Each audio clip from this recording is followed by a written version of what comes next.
Solo un día después de conocerse un video que probaría los nexos entre partidos españoles de izquierda con el chavismo, el diario ABC revela más información sobre los vínculos existentes entre el movimiento Podemos y el régimen venezolano. El periódico tendría en su poder algunas de las asesorías que realizó en 2011 una consultora ligada a Podemos y en la que se le recomienda al chavismo la forma en que la oposición puede ser debilitada. Incluso le sugieren ocultar datos sobre la enfermedad del entonces presidente Hugo Chávez.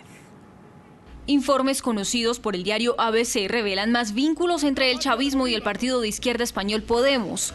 El periódico conoció documentos de la Fundación Centro de Estudios Políticos y Sociales CEPS, en los que se recomienda al chavismo cómo debilitar a la oposición. La CEPS ha pertenecido a la cúpula del partido Podemos y colaboró con el gobierno de Hugo Chávez entre 2002 y 2012. El régimen pagó hasta 4 millones de euros por su asesoría, más de 4.3 millones de dólares. Uno de los informes que el régimen recibió el 13 de julio de 2011 se tituló Las fuerzas de la MUD ante la salud del presidente, la desunión de la unidad. En 18 páginas, los consultores españoles le recomiendan al chavismo ocultar información sobre el cáncer que padecía entonces Hugo Chávez. En este sentido, sería deseable que los niveles de información sobre la dolencia exacta del presidente siguieran siendo reservados y se limitaran las referencias que pudieran dar pistas a la oposición. La CEPS aseguró que eso llevaría a la fragmentación de la Mesa de la Unidad Democrática. Es más, el dar señales contradictorias o decir medias verdades podría coayudar a que la oposición siguiera realizando sus análisis de manera ciega, alimentando las ansias de poder dentro de la misma y, por ende, su división y fragmentación política. El informe llegó a Venezuela un mes después de que Chávez fuera intervenido por primera vez del cáncer que padecía. El documento gira en 3 aristas principales: la militancia en el chavismo, el seguimiento incondicional a Hugo Chávez y el total desprecio a la oposición venezolana. La asesoría habría sido cancelada con dinero público. El diario español solicitó a la Fundación CEPS su versión al respecto. La organización se limitó a decir que si los informes carecen de los sellos y las firmas autorizadas, no son auténticos. La izquierda radical en España quiere el poder. El líder del partido Podemos, Pablo Iglesias, propuso formar un gobierno con el Partido Socialista. Por su parte, Pedro Sánchez del PSOE ha asegurado que solo va a intentar formar gobierno si Mariano Rajoy fracasa. Marcelo Moncayo, periodista permanente de NTN24 en Madrid, tiene la información. Marcelo. Hola Eva, Paola, ¿qué tal? Un cordial saludo para todos ustedes desde la capital española. 6 de la tarde con 36 minutos. Me encuentro en el exterior del Congreso de los Diputados. Esto porque desde aquí se han emitido las principales noticias políticas de este día. Pablo Iglesias, al mediodía aquí en rueda de prensa, confirmó cuáles son sus exigencias para poder apoyar una posible investidura de Pedro Sánchez como presidente del posible futuro gobierno de España. Y le pone una condición principal, es que él, Pablo Iglesias, sea su vicepresidente, obviamente tomando otras precisiones, tomando otros puntos que son algunas modificaciones a leyes que de alguna manera, según ellos, protegerían a la sociedad civil. Nosotros les tenemos una nota en donde resumimos cuál fue la postura de Pablo Iglesias y sobre todo qué fue lo que respondió Pedro Sánchez ante esta iniciativa. Veamos. Después de varios días de rumores, Pablo Iglesias, líder de Podemos, develó su deseo de ser parte de un gobierno liderado por Pedro Sánchez del Partido Socialista, siempre y cuando él sea el vicepresidente.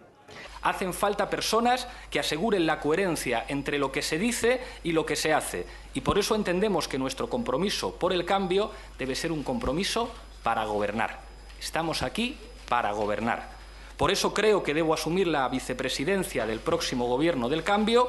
Si el PSOE quiere, puede haber un gobierno de cambio, paritario, con ministras y ministros del cambio.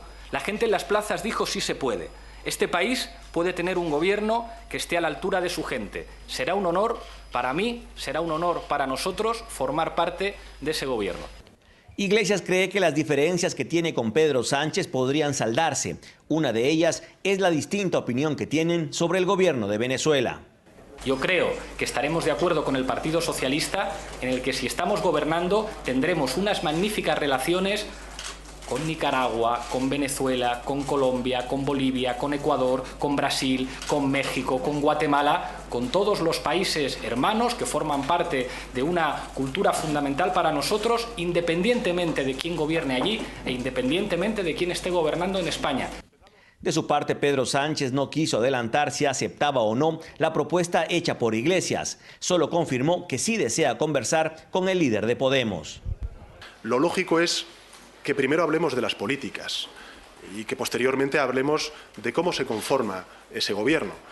Pero insisto, creo que lo importante, lo sustancial y el mensaje que me gustaría que quedara claro es que la democracia tiene sus tiempos y sus procedimientos y que es el señor Rajoy el que tiene que presentar su candidatura para ser investido presidente del Gobierno, y si no lo hace, pues los socialistas vamos a asumir nuestra responsabilidad y haremos lo que nos toca hacer. Y hablaré, por supuesto que sí, con Pablo Iglesias y hablaré con otras formaciones políticas, con Alberto Garzón, con Albert Rivera, con el resto de formaciones políticas. Que los votantes de Podemos y los votantes socialistas no entenderían que no nos entendiéramos Pablo Iglesias y yo. Y yo, desde luego, les puedo asegurar que por mi parte no va a ser. Estas posiciones, tanto de Iglesias como de Sánchez, se hicieron públicas luego de que los dos políticos tuvieran su audiencia con Su Majestad el Rey, quien cumple con la obligación de buscar un candidato de consenso para ocupar la Moncloa. Amigos televidentes de NTN 24, pero hay que recordar algo que es muy importante. No le basta solo a Pedro Sánchez, líder de los socialistas, el apoyo de Pablo Iglesias para ser investido como presidente. Le faltan votos y por eso Pedro Sánchez tiene que intentar convencer, por ejemplo, a partidos como el Partido Nacionalista Vasco, que es de derecha, y también a varios grupos independentistas para que lo apoyen o por lo menos se abstengan en una siguiente votación. Pese a todo eso que les estoy contando, Pedro Sánchez no podría ser investido en una primera votación en donde se necesita mayoría absoluta, es decir, 172 votos a su favor. Posiblemente, si él llegara a estar aquí en el Congreso de los Diputados sometiéndose a esa votación de investidura, podría hacerlo en una segunda votación que es mayoría simple. Y seguramente en poquísimos minutos está terminando ya la reunión de Su Majestad el Rey Felipe VI con Mariano Rajoy. Y así, Su Majestad el Rey termina las 14 reuniones que ha tenido durante toda esta semana para buscar justamente a ese candidato de consenso que pudiera ser sometido a la votación de investidura aquí en el Congreso de los Diputados. Este es el informe. Sigan ustedes con más aquí en NTN 24. Hasta pronto. Muchísimas gracias a Marcelo por toda la información.